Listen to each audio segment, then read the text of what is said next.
the dangers of sports. Much of the world's entertainment is based around some form of sports. In the United States, we have football. In England and Africa and more, they have associated football, which really just is soccer. In France, they have associated football as well, but they also have ballet. This is great. Sports is such a great way to connect the community and bring everybody together. It is also a great way to get out of the house and get some exercise. However, what many people do not consider is what is a good age to start playing sports in order to avoid injuries. Injuries received at a young age can stay with you for the rest of your life, especially ones received from ballet. Ballet itself can destroy one's body even without injuring yourself if you start it too early. In this speech, I will be discussing the dangers of, specifically, starting dance or ballet too early, and non-specifically, starting any sport too early. So firstly, let us talk about lasting injuries. I found this 2020 article from the Archives of Orthopedic and Trauma Surgery, written by Morvan, Gravelou, and Muganek, that analyzes the recovery of an ACL injury in children 15 years of age and under. In this article, they discuss whether these children can make enough of a recovery to fully be able to compete at the level they were at before.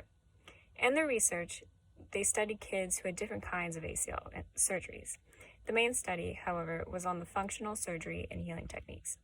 Out of the 217 children, only 42% of them were able to come back to a competitive level, and about 16 of the children re-injured themselves. 42% is very low, especially for young children. When you are a child, your body heals so much faster and more effectively than when you are older. This is because you have more satellite cells, which are the cells that heal your ligaments and muscles, and your body just runs smoother because there are fewer underlying issues. And yet, despite these facts, only about 90 of the kids fully recovered. Even though they were able to regain their ability to play their sport, that does not take into account the pain left over. I was 17 years old when I had my shoulder surgery. My injury was received from a ballet move when I was about 13. I am now 19, almost 20 years old, and my shoulder still hurts me every day.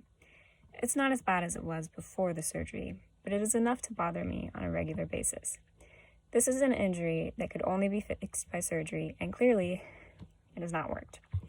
Therefore, I will have to live with this pain. It will never go away. And who is to say what effects this will have on me when I'm older? It is a prospect that I, personally, am very frightened of.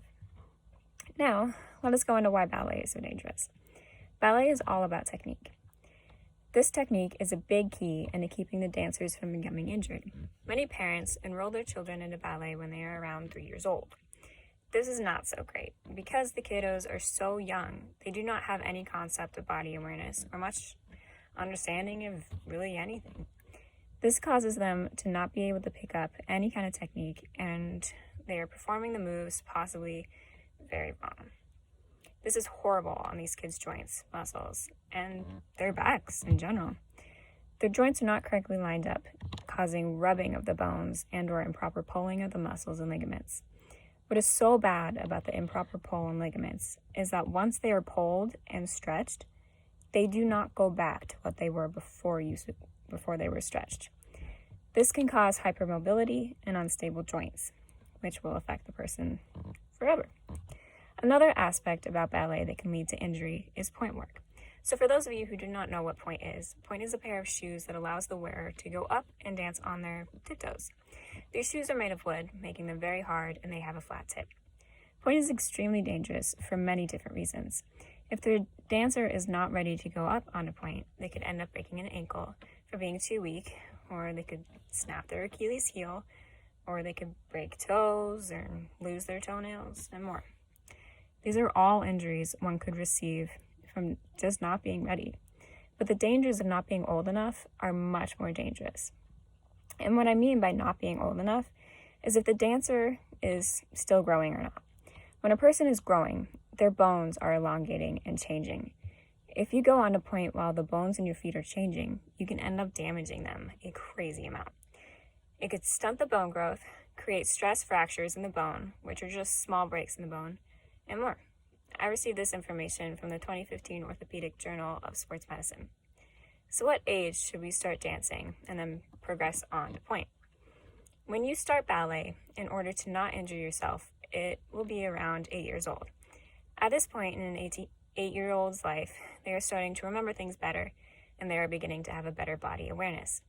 In an article I found, written by professional ballet dancers and teachers, the youngest age they would put someone on point is 12 years old.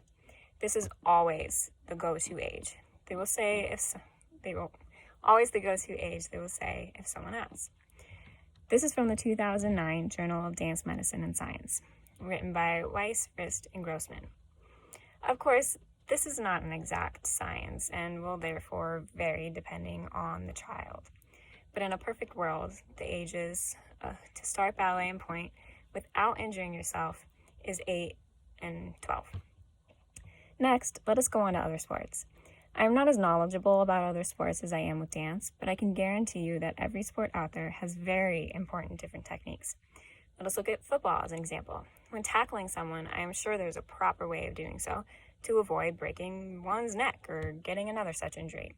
Just like I said earlier, a young child would have a hard time learning how to position themselves correctly and remember everything that they're supposed to do. With baseball, the kids need to learn how to throw correctly to avoid wrenching their shoulders. In soccer, you need to learn how to properly kick the ball, or you could possibly break a foot. Sports are great for everyone. They can get a person into shape. They can bring one another together. But even with the great things in life, there comes not so great things. Injuries are so very easy to get in sports, especially when one is so young. Now that we know some of the dangers surrounding sports, I will leave you with this question. When should kids start to play sports?